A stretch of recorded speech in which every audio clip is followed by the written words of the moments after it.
Obviously, there was a fair amount of game left when you come up. But did it feel like in that moment like a big spot? Bunkin hit the home game before, and then you guys just rallied to get some runners on. Did that feel like a big spot to you? Yeah, I think pinch hitting is always a big spot. You come in and they rely on you to do your job. So I think it's just really focusing on slowing your breath and doing it for everybody else rather than focusing on yourself, because if you do that, it can turn bad really fast. How do you keep your mindset? I mean, it's easy to say, but like you said, coming in and pinch hitting is hard, and you've had tremendous success doing it. How are you able to keep your mindset right to be called on at a moment's notice? Yeah, I think it's just always expecting to go in, like all game, no matter what. I'm just ready to go. I think I started calling signs with Coach Lombardi earlier in the season. I think it does a good job of keeping me in the game and focused the entire time. But also it's just knowing that I'm going to go in. It's not if I go in, it's when I go in.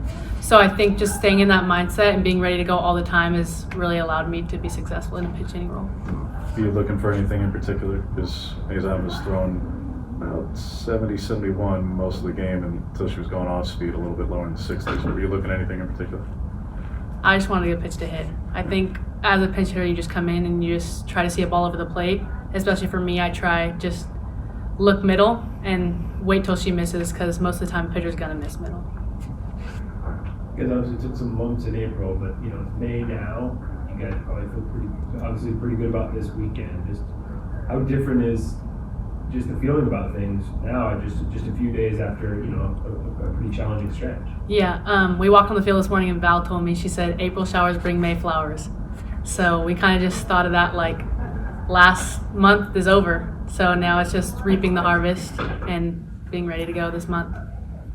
Can you speak to, you've always got, it seems, a smile on your face, and that energy that you have in the dugout is infectious.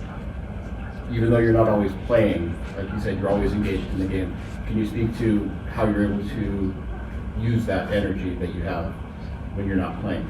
Yeah, I think just be a good teammate first, because when I'm in, they're a good teammate for me, so I like to reciprocate that energy, and I think if we all feed off each other, it does a lot better for the team rather than staying negative. Like, you could just look at it one way, like, oh, I'm not playing, or you can look at it another way, say, I'm ready to go, like, put me in the game, coach, because nobody wants somebody that's a Debbie Downer to go in.